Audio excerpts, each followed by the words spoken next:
Revelations 13:8, all inhabitants of the earth will worship the beast, all whose names have not been written in the Lamb's book of life. The Lamb who was slain from of the world. Sa atin, sa mata natin, sa history ng tao, napako si Jesus 33 AD.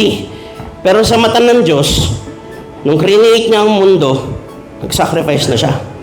Yun ang sagot sa tanong na kung talagang mahal ng Diyos ang tao, alam niya palang babagsak, bakit niya ginawa? Hindi lang yun ang alam niya. Alam din niya ang pagbagsak ng tao, kailangan niyang bawiin. At banal siya na Diyos, hindi pwedeng quits-quits lang.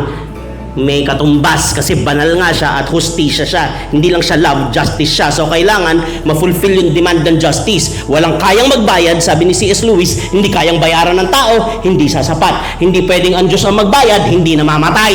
Kaya kailangan na maging tao ang Diyos para pwede siyang mamatay para sapat.